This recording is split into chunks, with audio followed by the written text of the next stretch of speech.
Hi everyone. First of all చెప్పాలంటే ఇక్కడ Amrutha's academy aim arrive achieve, ఇందులో ఎయిమ్ అరైవ్ ఏంటంటే అది మన పర్సనల్, మనం దేనికోసం వచ్చాము, ఏ ఇన్స్టిట్యూట్కి వెళ్ళాము అనేది అది మన పర్సనల్. కానీ అచీవ్మెంట్ అనేది ఏదైతే ఉందో అది combination of institute and aspirants ఇద్దరిని బేస్ చేసుకొని ఉంటుంది. ఇక్కడ అమృతాస్ అకాడమీలో ఏంటంటే అచీవ్మెంట్ లో భాగంగా ఇన్స్టిట్యూట్ ఏదైతే ఇవ్వాలో 100% కంటే ఎక్కువ ఇస్తుంది, మిగిలింది మన ఆస్పిరెంట్స్ మీద బేస్ అయి ఉంటుంది. First of all Charan sir, ఇక్కడ అమృతాస్ అకాడమీలో మాట్లాడాలంటే first of all Charan sir గురించి మాట్లాడాలి. సారు ఎంట్రన్స్ ఎగ్జామ్ పెట్టడానికి ఒకటి ఎంట్రన్స్ ఎగ్జామ్ కండక్ట్ చేశారు. అప్పుడు నేను రాశాను, సెకండ్ ప్లేస్ వచ్చాను.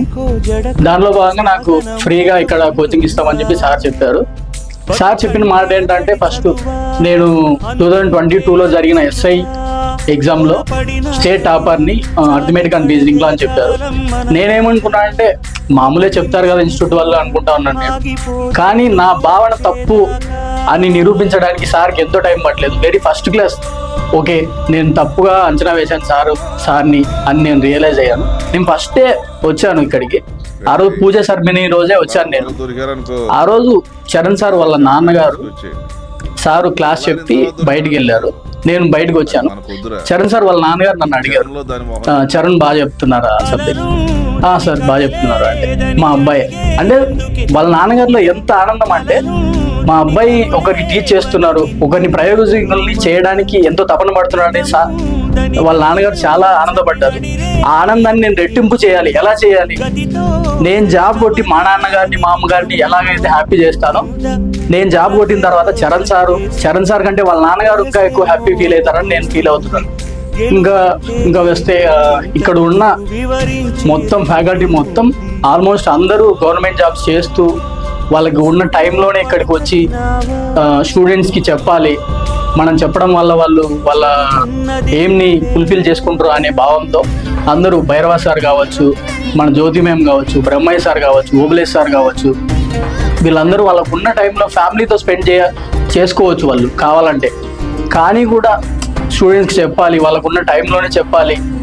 నెక్స్ట్ నోటిఫికేషన్ వస్తున్నాయి ఆగస్ట్ నుంచి అని చెప్పి ప్రతి ఒక్కరూ వాళ్ళకున్న ఫ్రీ టైంలోనే వచ్చి క్లాసెస్ చెప్పడం జరుగుతుంది. Bhairava sir general science teach చేస్తారు సారు. భైరవ సార్ చెప్తే ఎలా ఉంటుందంటే, పెద్ద సినిమాలో రాజ్ చరణ్ కొడితే 4 గ్రౌండ్లు అవతలికి పోయి బాల్ ఎలా పడుతుందో, సార్ చెప్తే 4 క్లాస్ రూమ్లు అవతలికి వినపడేంతలా చెప్తారు సారు. సార్ చెప్తే చెవుల్లోంచి ట్రావెల్ అయ్యే ఆ సౌండ్, డెడ్ సెల్స్ ఉంటాయి కదా మన బ్రెయిన్ లో, ఆ డెడ్ సెల్స్ కూడా యాక్టివ్ అయ్యేంతలాగా చెప్తారు సారు. చాలా బాగా చెప్తారు జనరల్ సైన్స్ భైరవ సారు. ఇంకా నెక్స్ట్ వస్తే Brahmayya sir current affairs deal చేస్తారు. బ్రహ్మయ్య సార్ కరెంట్ అఫైర్స్ చెప్తే ఆల్మోస్ట్ ఇంకా 99% కవర్ చేసేస్తారు సార్. కరెంట్ అఫైర్స్ నేషనల్ కావచ్చు, ఇంటర్నేషనల్ కావచ్చు, స్టేట్ వైడ్ ఏవైనా అట్లే చెప్తారు సార్. ఇంకా జ్యోతి మ్యామ్ ప్రజెంట్ మేము యూపీఎస్సీకి ప్రిపేర్ అవుతూ ఆమె మాకు ఎంత రేంజ్లో చెప్తుందంటే, గ్రూప్ టూ అయినా క్రాక్ చేయగలము అనే రేంజ్ లో చెప్తుంది మేడం.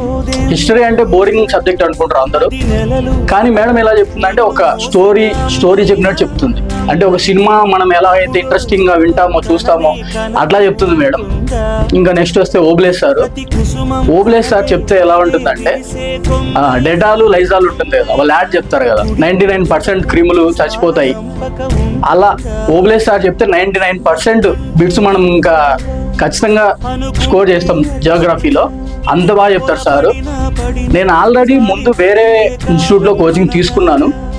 అక్కడ గెయిన్ అయ్యానా సబ్జెక్ట్ అంటే గెయిన్ అయ్యాను కొంతవరకు. అప్పుడు నాకేం తెలియదు అసలు ఈ ఆస్పిరెంట్ లైఫ్ ఎలా ఉంటుంది అనేది కూడా నాకు తెలియదు. జియోగ్రఫీ అంటే ఏంది, రీజనింగ్ అంటే ఏంది, అర్థమెటిక్ అంటే ఏందో కూడా తెలియదు. అక్కడ కొంతవరకు గెయిన్ అయ్యాను. తర్వాత ఇలా సారు ఎంట్రన్స్ ఎగ్జామ్ పెడుతున్నారు, ఫస్ట్ సెకండ్ థర్డ్ వచ్చిన వాళ్ళకి ఫ్రీగా కోచింగ్ ఇస్తారు అన్నప్పుడు నేను అటెంప్ట్ ఇస్తే నేను సెకండ్ ప్లేస్ వచ్చాను. అదే సరే ఫ్రీగా కదా జాయిన్ అయ్యాం, ఒకవేళ బాగుంటే కంటిన్యూ అయ్యాం అని చెప్పి జాయిన్ అయ్యాను. నాకు ఇంకా ఇక్కడ నుంచి వదిలి వెళ్ళిపోదాం అనే థాటే రాలేదు నాకు ఫస్ట్ డే నుంచే. సో అంత బాగా చెప్తారు ఇక్కడ.